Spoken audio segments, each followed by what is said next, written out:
Welcome back to WagerTalk.com. I'm joined by Bryan Leonard. We're going to break down a season win total. This is Bryan's specialty. San Diego Padres, over under, 84.5 Vegas put up. This is one of those buzz teams, and there's a lot of buzz teams this year, and I'm sure we're going to be talking about more of them.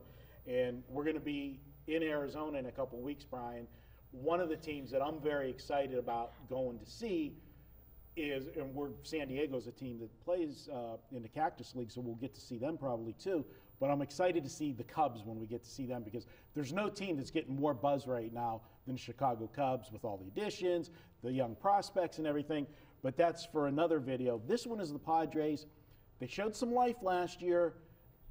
Is the excitement warranted or not? Yeah, their Pythagorean wins last year was 72.5, so they weren't quite as good as what the record was. That's usually my starting point. For the audience that doesn't know what that is, can you explain that? Basically, it's your runs for, runs against, and you figure out what they should have been. They should have won 72.5 games. So your starting point, a lot of people will use a starting point on a team like the Baltimore Orioles. Well, they won so many games last year. Now they only have to win this many. You need to go through, and the better way to do it is runs scored, runs against, in my opinion. So you've got a San Diego team that should have been 72.5. Now they're looking at a number of 84.5. So that's a huge, huge differential. Last time we saw a team with a lot of major signings like this was the Toronto Blue Jays just a few years ago, and that didn't work out so well. But you got a San Diego team. I like the coach. Buddy Black I think is a very good manager. I love the bullpen, and the bullpens are playing more and more of a key role every year in Major League Baseball, because starters go 5-6 innings at the most. But you take a look at the outfield. They've got none of the outfielders are good defensive players. Kemp's terrible defensive player.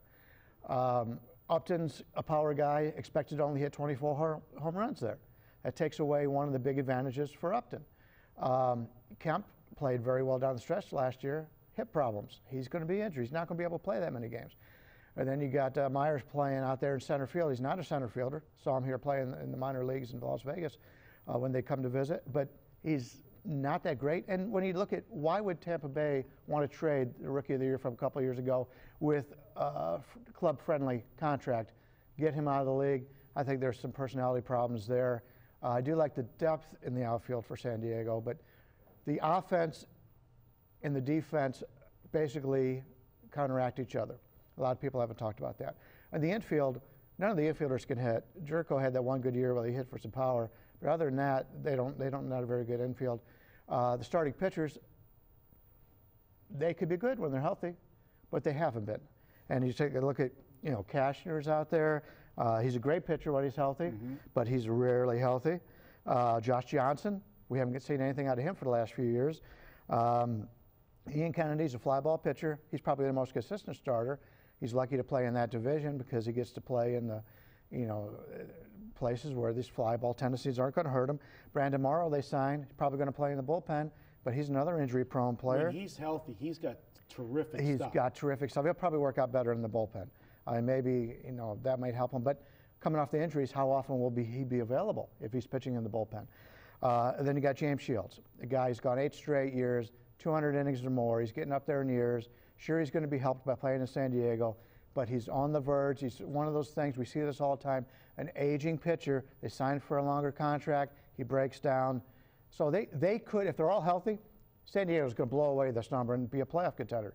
Chances are a lot of these guys won't even be able to pitch come the end of the season. I think too often whenever you have a big-name pitcher signing, and like you said, Shields is at the end of the career, the backside of it. I don't want to put him on the end. But I think people overreact too much to the signings of a pitcher. The one thing that I will say, and going back to the very first thing that you talked about when you said their actual win total and runs for and runs against, San Diego last year was a team that, to me, they were feast or famine. Do you remember at the beginning of the season, they were like the joke of baseball because they weren't scoring any runs. I mean, everybody was making fun on the radio shows that we did and everything. The over-unders every night. It was just bet the under in a San Diego game, bet the under because they couldn't score. Then all of a sudden, they had a stretch where they were scoring a lot of runs. How do you factor in where a team goes through periods like that are so diverse in figuring the win totals on the win-loss? Well, basically, you have to. They have what they call for home advantages, run scoring advantages. That'll let you know which stadium has more home runs. So I only look at I basically look at road play, and you take a look at Colorado. Colorado every year is excellent at home, terrible on the road. You're telling me that it doesn't have something to do with playing in Colorado? You've got that huge advantage at home. If you're building a team, you got to build your team to your ballpark. To your home ballpark. You're playing half of the season there. And if you are building a team to your home ballpark, why does signing a bunch of home run hitters going to help you in San Diego? Like that. All right, make it official. You say take the under? Under 84.5 here on San Diego. I was hoping the line would go up a little bit higher because the public would buy into it, but I think enough wise guys are betting this under. We may not see a better number than the 84.5. All right, Brian says go ahead and grab San Diego Padres under 84.5. Hey guys, if you are new to Wager Talk, after you make your first $12 purchase, just send an email to customer service. Give them your username. We confirm your first purchase of $12 or more. We're going to put a $50 signing bonus into your account. You can use any way you like at the site. All right, that's it for our free pick videos. We'll be back with some informational videos here at wagertalk.com.